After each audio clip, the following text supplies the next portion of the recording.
I have an overwhelming sense of Buddhism here, and is it a sense of peace? Is it a sense of serenity? Is it a sense of, or all sorts of? Yeah, as long as they're making some sort of an emotional response, you could say it could be peaceful. It could be, it could be a chant. Whether you're chanting a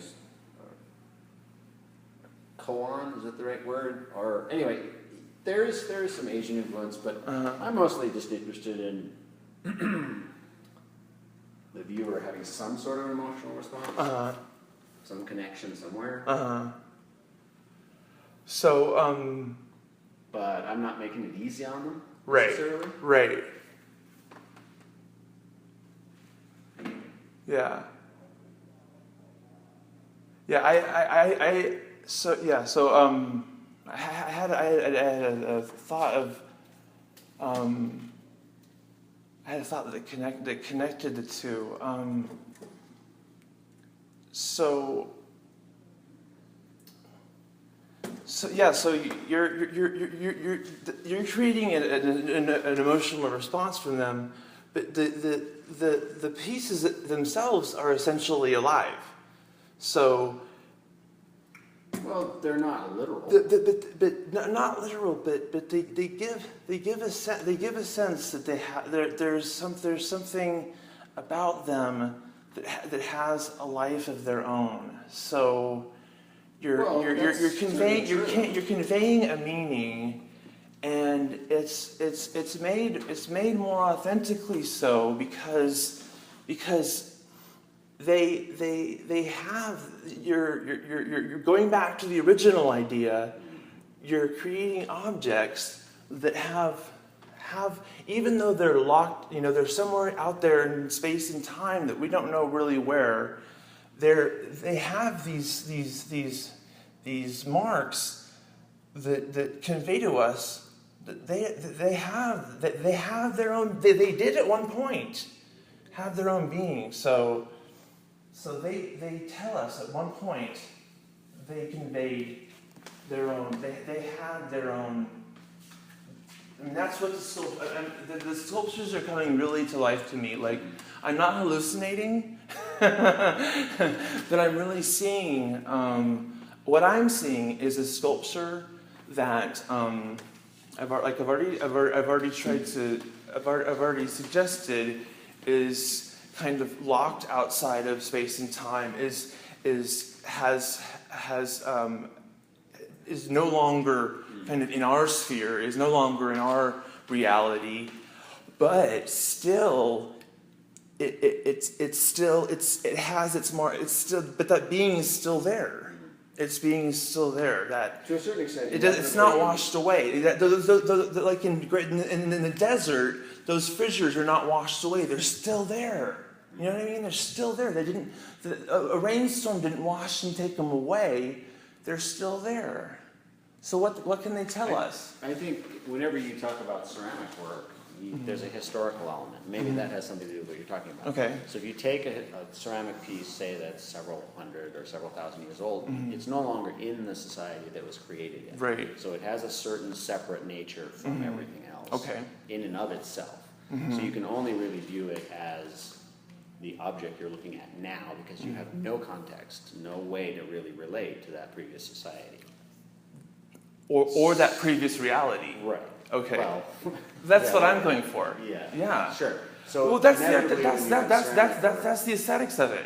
That's this. I mean, give or take. That's the aesthetics of it. Right. And I kind of like that idea that ceramic objects have that sort of sense that you can. They're inevitably everything is taken out of the society it was created in because society changes or whatever. Yeah. But they still have an inherent quality in and of themselves.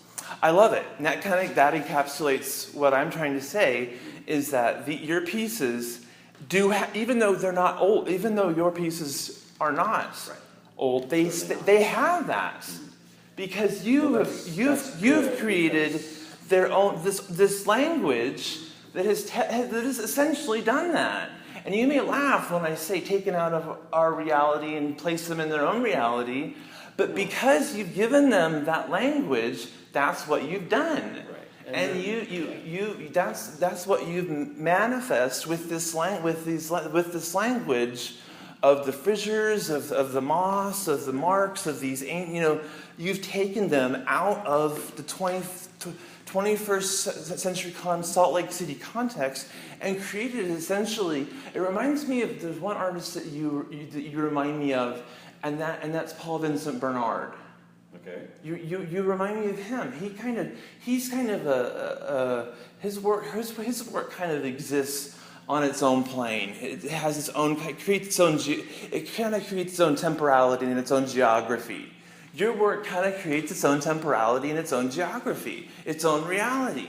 And so you've taken it out of its own, you've taken it out of Salt Lake City 2013, you've created its own reality for it, and you've placed it back into Salt Lake 2013, and we have to deal with it on its own. We're the ones who are subverted here. It's not subversive. We have to adjust to it. We have to succumb to it. We have to deal with it on its terms. It doesn't deal with us. We have to deal with it. We have to succumb to it. We have to comply to it. We have to allow it to adjust our vision, which it's really adjusted my vision today, and then you see the beauty. And I really am seeing the beauty. I've really been transfixed, and I'm looking around, and that's what I'm seeing right now. I really am transfixed by the beauty of these objects, and I see them as having had that process that you've given them, and that's what I see. Yeah, they have a pretty consistent language, visual language. Sculptural language, and I've been working hard on that. Yeah. Trying to stay focused, but having enough variety in that. But in a way, yeah, it's very much like a language. Yeah, that's a good comment, good quote. Yeah. I'm exhausted. If